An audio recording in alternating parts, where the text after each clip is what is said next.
He's everything a Hollywood hero isn't. Short, bald, tubby. The voice grates, the looks aren't classic, but a Hollywood hero Danny DeVito is.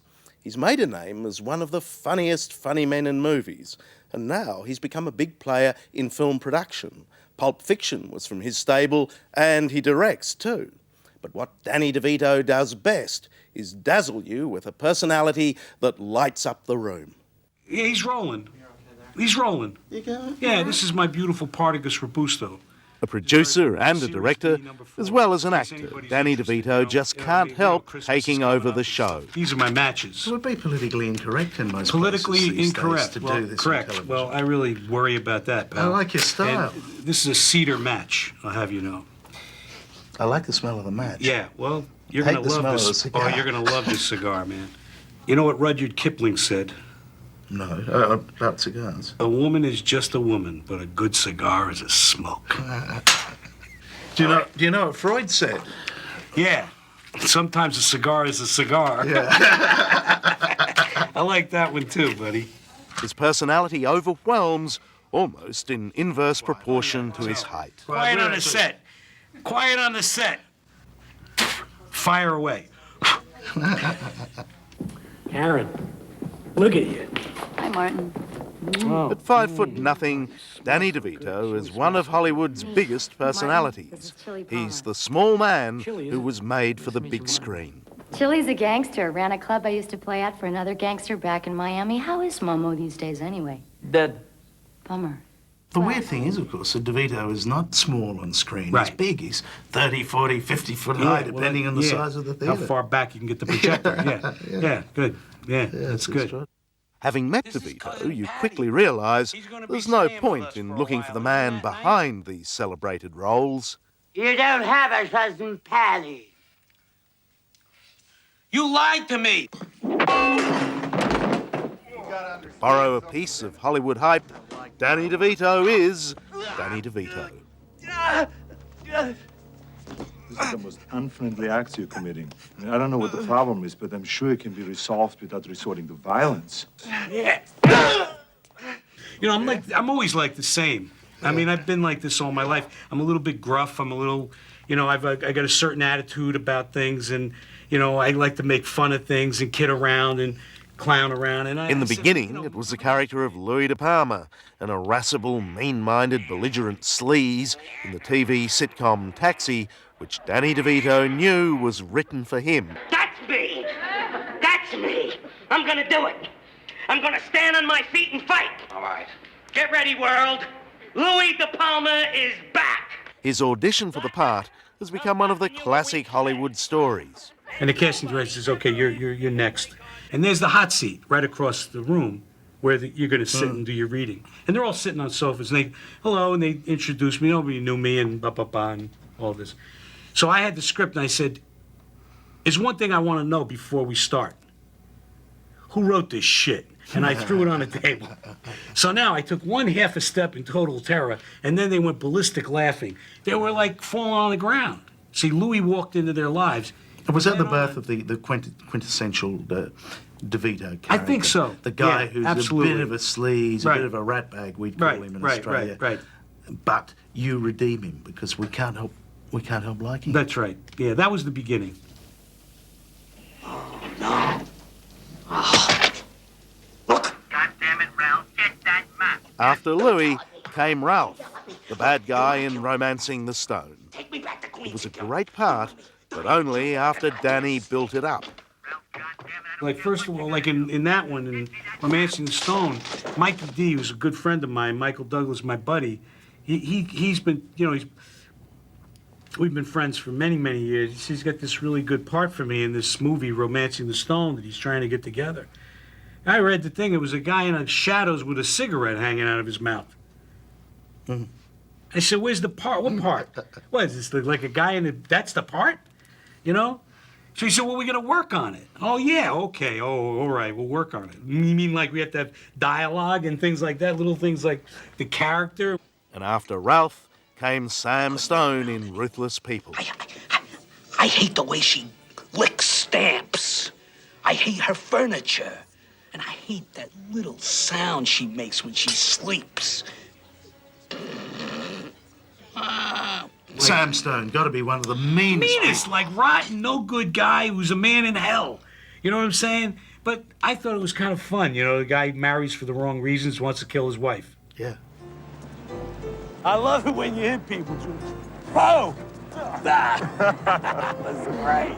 In the movie Twins, DeVito formed an unlikely partnership with Arnold Schwarzenegger, a man who, just like Danny, has an acting ability in inverse proportion to his size. No problem. You do all the fighting, I'll keep all the money. Again, Danny played it true to the nasty type that this real-life nice guy perversely prefers. You'd have to say that you'd have to get on well with Arnold Schwarzenegger because you'd hate to Yeah, fall you don't out with want to rub him the wrong way. That's true. because you seem to work so well together as an odd He's a couple. good guy. He's a real good guy. We don't get to see each other a lot because that's the way it is out here. You know, I'm working a lot, he's working, but then we hook up once in a while. We'll go have dinner and smoke a stogie, and then that's pretty good. I'm great. I'm incredible. We sell some cars today, honey-do. Did we? Mwah. Danny DeVito's latest movie is Matilda. It's ostensibly a kid's film, but it's a sometimes grim tale about a little girl who is too good and too clever for the sleazy parents who don't deserve her. A book? What do you want a book for? Are you only 4 years old? 6.5. You're 4. 6.5. How old is Matilda? 4. I'm 6.5, Mommy. 5 then. Danny directs, produces, and typecasts himself alongside his wife of more than 20 years, the actress Rhea Perlman. Never take us out. Of course I do. It must have been a great buzz for your kids seeing Mum and Dad play the Wormwoods in the story that they love so much. Yeah. The parents from hell. Now, there's none of the real parents in No. there. Not like that at all. No, not at all. What was my profit for the day? Can you repeat the last one? $10,265. Danny is, in fact, a devoted father of 3. Would you want to read? With Rhea Perlman, theirs is one of Hollywood's conspicuously longer marriages. They met way back at the beginning of his career, when Danny was just a kid with an unsavoury bit part in an off-Broadway play. And Rhea came to see her girlfriend, who was playing this young landowner's daughter, who I was bringing into the shed. And the first thing on stage is I'm standing with a rake. I'll go over my shoulders. I got a cut off T-shirt on, grubby, dirty, long. My hair was always very, very long. I had always very long hair, and I'm spitting over to the apron, into the orchestra pit. Oh, nice roll. Big gobs, like big white gobs of spit. And she comes out and she says, "What are you doing, Richie?" And I say, "I'm spitting on the swans." And that was it. Rhea saw that, just fell madly in love with me, and came backstage, and we all went out for coffee, and 2 weeks later we were living together. Isn't that extraordinary? Because that's so much a DeVito line, isn't it? Yeah, spitting on the swans. Yeah. What?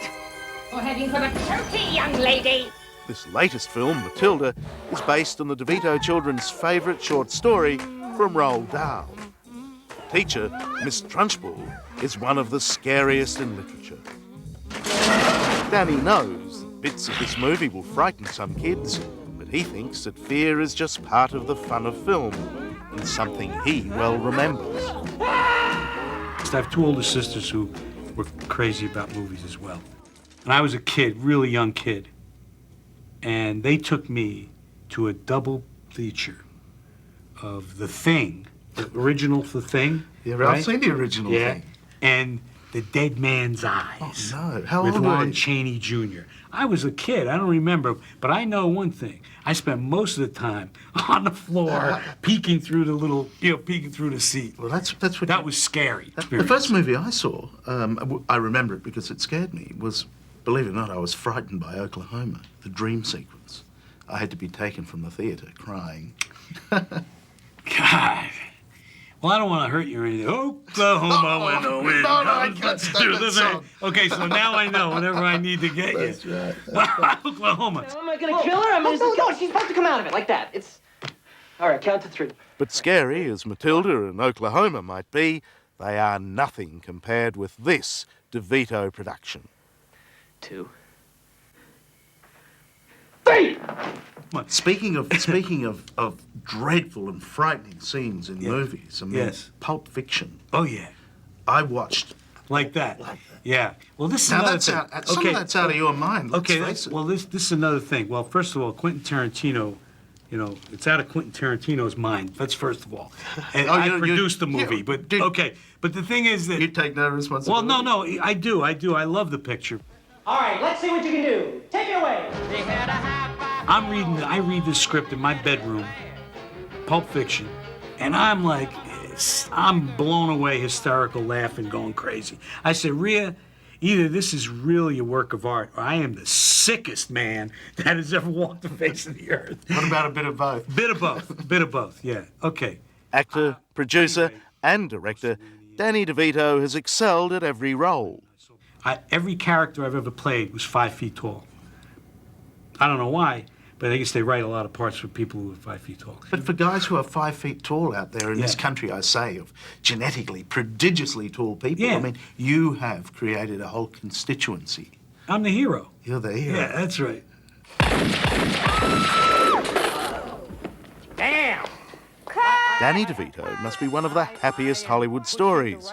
There's no litany of failed marriages, no tragic addictions, other than the cigars, no wrestling with demons, no dark side at all, other than those lovably wicked characters he likes to play. How do I know she likes I really love what I'm doing. That's a real big thing when you can get up in the morning and say, oh boy, I'm going to go to talk to somebody from Australia about my movies. I think it's great. Since you're coming down to Australia, there is an Australian expression, wouldn't be dead for quids. Wouldn't be dead for quids. That's right. What does that mean? It means that you're having a great time. Wouldn't be dead for quids. Okay, it's my new expression. Yeah, so when you go to the first press conference, they say... Wouldn't be dead for quids. I like it. Hello, I'm Charles Wooley. Thanks for watching. To keep up with the latest from 60 Minutes Australia, make sure you subscribe to our channel. You can also download the 9Now app for full episodes and other exclusive 60 Minutes content.